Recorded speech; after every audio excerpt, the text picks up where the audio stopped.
तो राहुल जी ने ये फैसला लिया कि हम उत्तर से दक्षिण और पूरब से पश्चिम अपने भारत की पैदल यात्रा करेंगे, तो वो निश्चित तौर पर जनता के बीच में चले हैं और युवाओं से जुड़े हैं, युवाओं के मुद्दों को वो उठाए हैं। भारतीय जनता पार्टी तो केवल कई अरब रुपए खर्च कर दी राहुल जी को पप्पू साबित करने में। मैं बता दूं, सुन ले अभी भाई साहब को बड़ा समय आप दिए थे। पहले तो राहुल जी को जो बड़े परिवार से आते हैं उनको गंभीर होना पड़ेगा, उनको मैच्योर होना पड़ेगा। उनकी इतना काबिलियत है कि वो फलाना के परिवार से है, सबके अंदर काबिलियत है, सबके अंदर काबिलियत है। लेकिन मैं एक छोटे से परिवार से पैदा हुआ हूँ, MA LLB हूँ, तो इसका ये क्या मतलब है कि जो है बुद्धिमान सब वो। देखिए अब उनको करना क्या चाहिए कि 14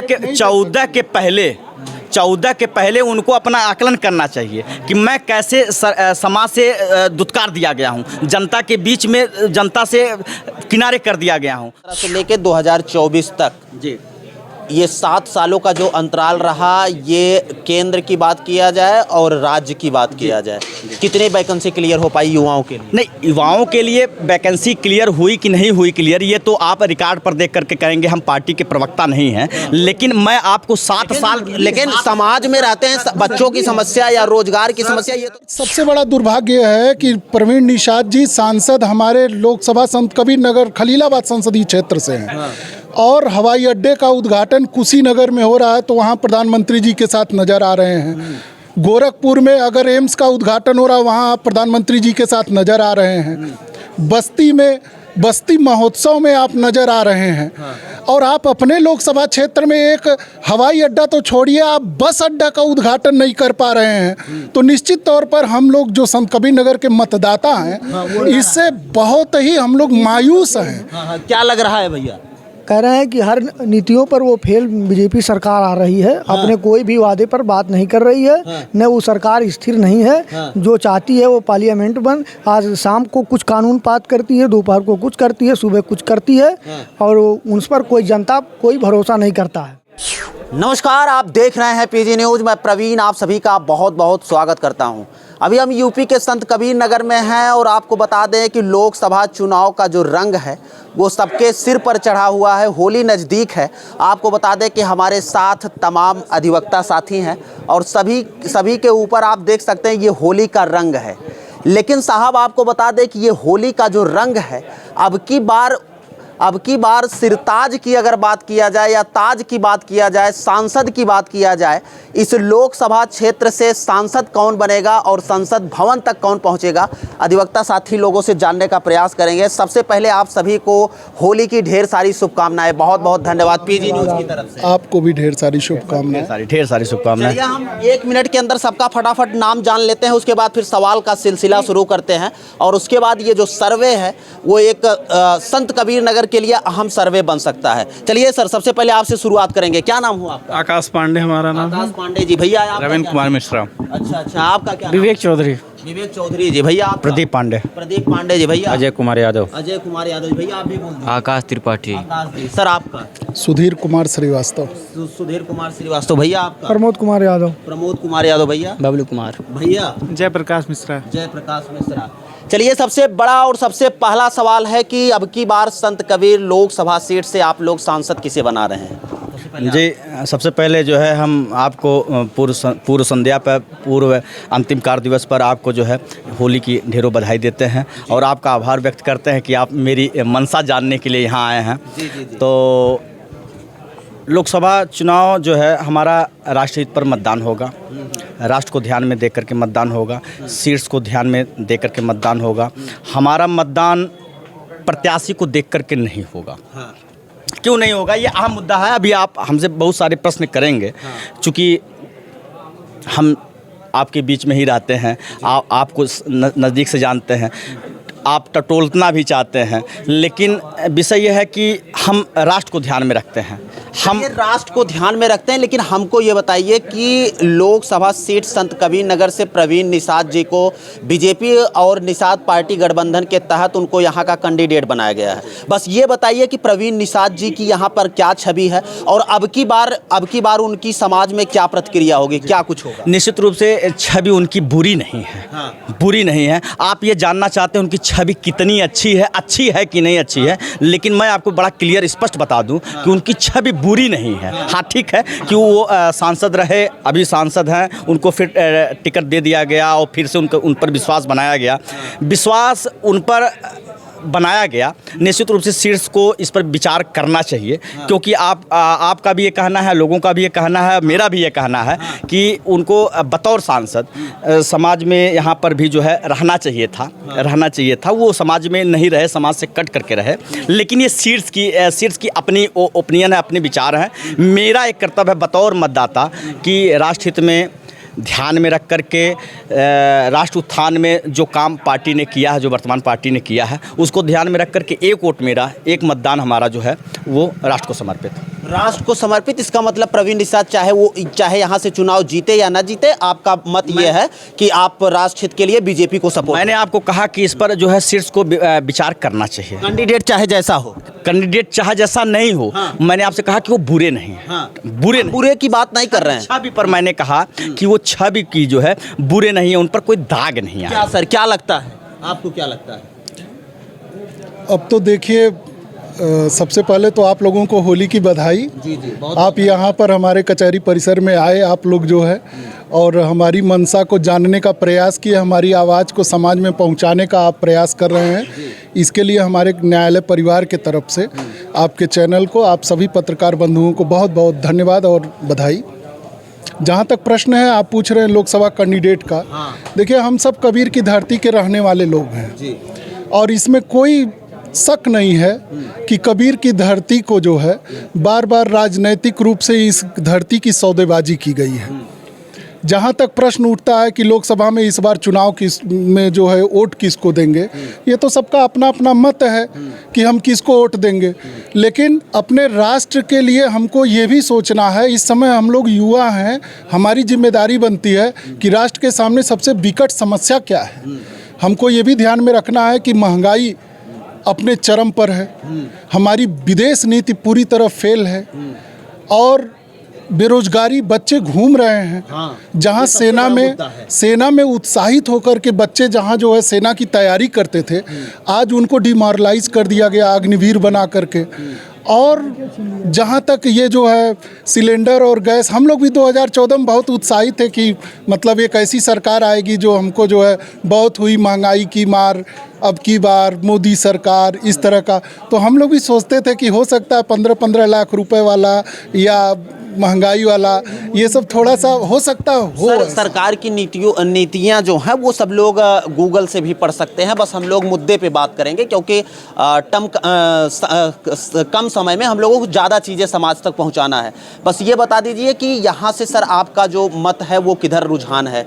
आप प्रवीण निषाद जी को सपोर्ट कर रहे हैं या फिर किसी और को आप चेहरा देख रहे हैं? देखिए, प्रवीण निषाद जी से मैं उम्मीद करता हूं कि कम से कम भले 5 साल इस क्षेत्र में नज़र नहीं आए, कम से कम आपका चुनाव है, चुनाव में तो आप नज़र आइए, चुनाव में भी नज़र आइए। और सबसे बड़ा दुर्भाग्य है कि प्रवीण निषाद जी सांसद हमारे लोकसभा संत कबीर नगर खलीलाबाद संसदीय क्षेत्र से हैं और हवाई अड्डे का उद्घाटन कुशीनगर में हो रहा है तो वहाँ प्रधानमंत्री जी के साथ नज़र आ रहे हैं। गोरखपुर में अगर एम्स का उद्घाटन हो रहा है वहाँ आप प्रधानमंत्री जी के साथ नज़र आ रहे हैं। बस्ती में बस्ती महोत्सव में आप नज़र आ रहे हैं और आप अपने लोकसभा क्षेत्र में एक हवाई अड्डा तो छोड़िए, आप बस अड्डा का उद्घाटन नहीं कर पा रहे हैं। तो निश्चित तौर पर हम लोग जो संत कबीर नगर के मतदाता हैं, इससे बहुत ही हम लोग मायूस हैं। क्या लग रहा है भैया? कह रहे हैं कि हर नीतियों पर वो फेल बीजेपी सरकार आ रही है। अपने कोई भी वादे पर बात नहीं कर रही है, न वो सरकार स्थिर नहीं है। जो चाहती है वो पार्लियामेंट बन, आज शाम को कुछ कानून पास करती है, दोपहर को कुछ करती है, सुबह कुछ करती है और उन पर कोई जनता कोई भरोसा नहीं करता है। तो जिस हिसाब से लोग 400 पार सीट का नारा लगा रहे हैं, क्या लग रहा है संत कबीर नगर खाते से एक सीट बीजेपी की तरफ जाएगी या कट जाएगी अब की बार? कम उम्मीद है, मुश्किल है, क्योंकि कि साहब जितना भी हवाई फायरिंग बातें था सब इनका निकल गया। हाँ सब कोई लाभ नहीं है, जनता सब समझ रही है और जनता इनको अब धोखा देगी, क्योंकि ये जनता को 2-3 बार धोखा दे चुके हैं। अब इनसे ये कोई देख लीजिए साहब, ये अधिवक्ता साथी लोग हैं, क्योंकि अभी हम लोग ग्राउंड से आप लोगों की रिपोर्टिंग निकाल कर दिखा रहे थे आखिरकार गांव की जनता क्या सोचती है, लेकिन अधिवक्ता साथी भी कहीं न कहीं नाराज हैं। आज संपूर्ण रूप से हैं। हाँ। वो कभी भी नहीं आए सांसद जी। हाँ।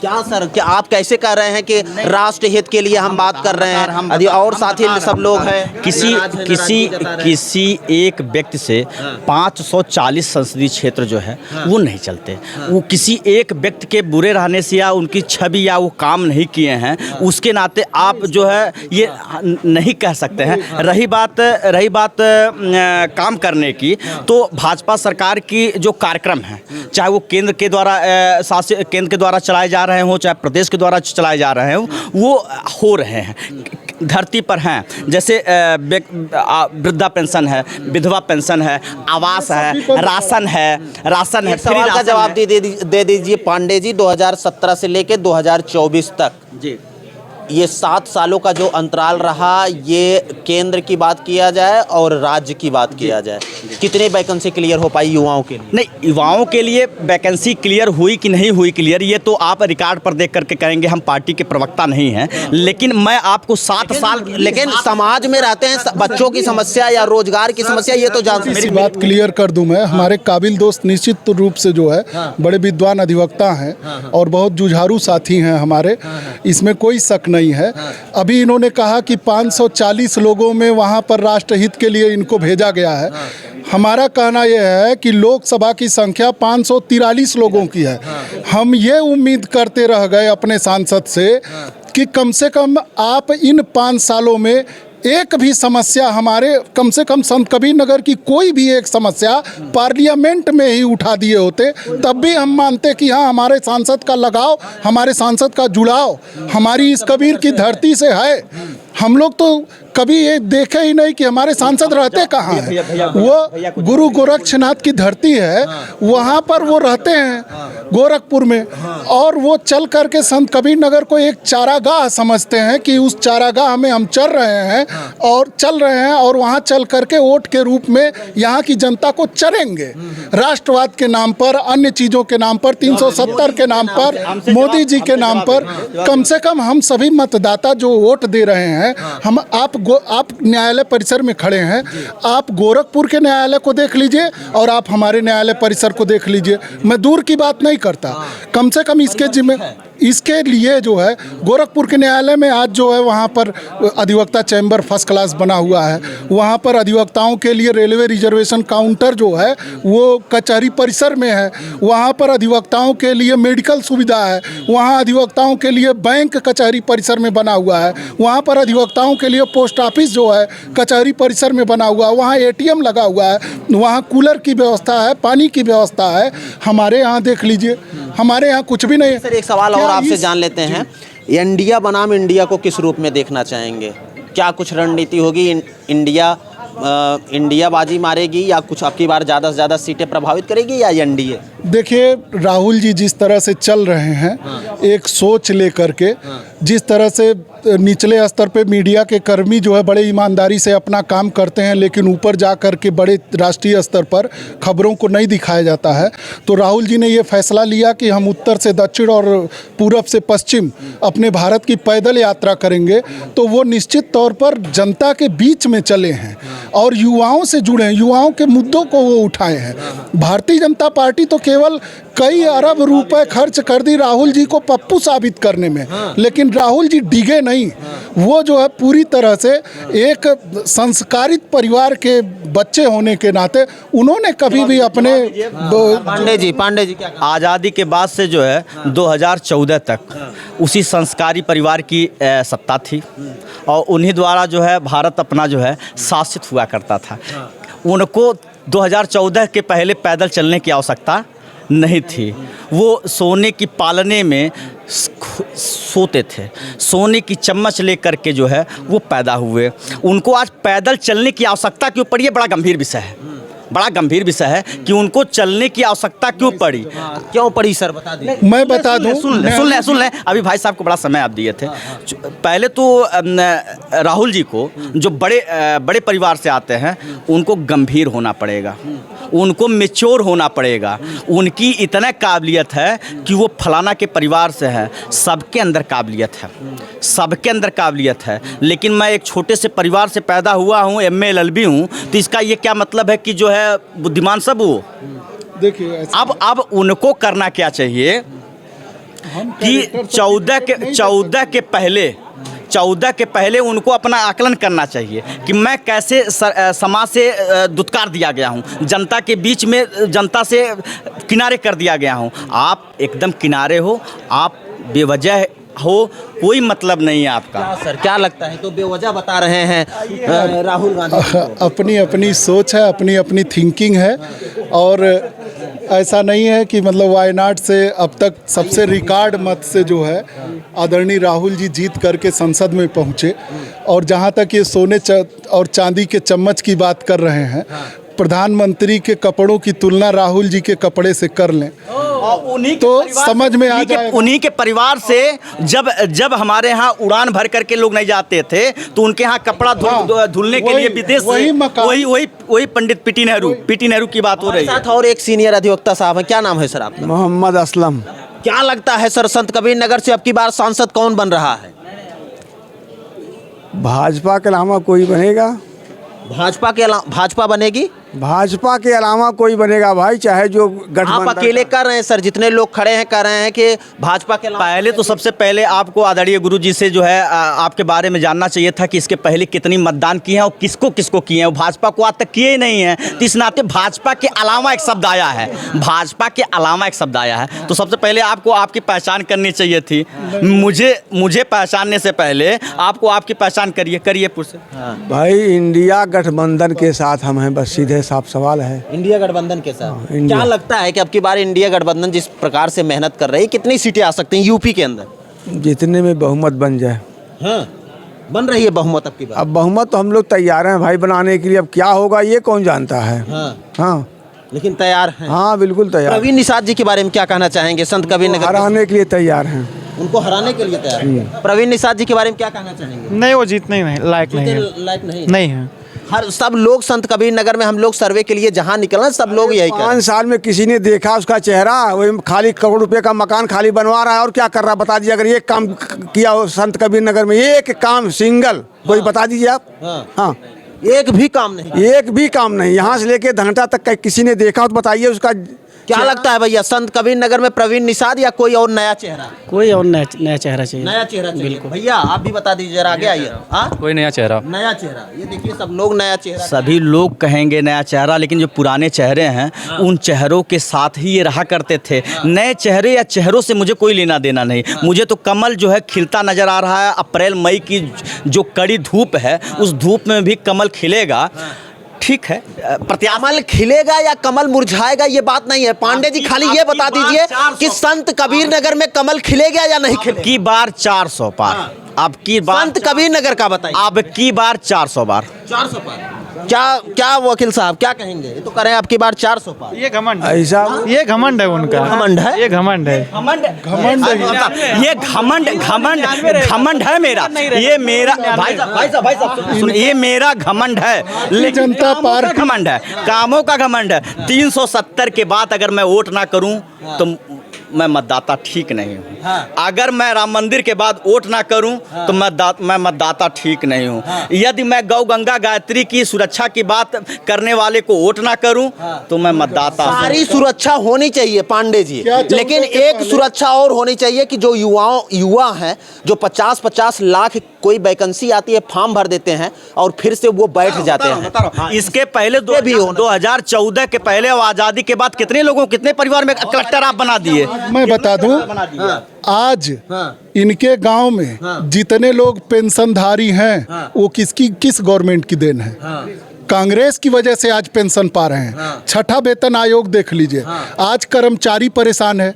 किसानों के लिए ये आडंबर रचते हैं, केवल किसानों के लिए कील गाड़े हुए हैं वहाँ पर क्या क्या हो रहा है वो सच्चाई वो किसान की भी पहचान भाई साहब से पूछ लीजिए, बड़े भाई साहब हैं। आज हम लोग जो है जो रंग हमारे ऊपर लगा है ये बड़ा अच्छा रंग है, ये इसमें राजनीति नहीं है। लेकिन जब राजनीति की बात आप करेंगे तो मैं उन किसानों की पहचान तो करूंगा जो इंडिवर से जाते हैं, जो थार से जाते हैं। वो उस बड़े उनकी जब आप देखेंगे भैया अकाउंट देखेंगे, उनकी पहचान करेंगे तो लगेगा कि वो किसान नहीं है। किसान तो खेत में पड़ा है, वो भाजपा के साथ खड़ा है, वो भाजपा के साथ खड़ा है, अब की बार 400 पार करने को तैयार है, सब कुछ है, किसान तो सही है। वकील साहब एक सवाल और ये लास्ट सवाल रहेगा क्योंकि वीडियो बहुत लंबी होती जा रही है। अब की बार अगर हम बात करें यहाँ से आप लोग किस चेहरे को देखना चाहते हैं? ऐसा है जो अंधभक्त हैं उनको समझा पाना मुश्किल है। सही है। अंधभक्त जो है उनको समझा पाना मुश्किल है। बेरोजगारी हो या कोई मुद्दा देख लीजिए, कोई हल हुआ हो तो बताइए। 5 किलो राशन से 85 करोड़ आदमी, 80 करोड़ आदमी जो क्या हो गए। मगहर का रहने वाला हूँ, मैं मगहर का रहने वाला हूँ। प्रधानमंत्री जी भी मगहर आए, राष्ट्रपति जी भी मगहर आए।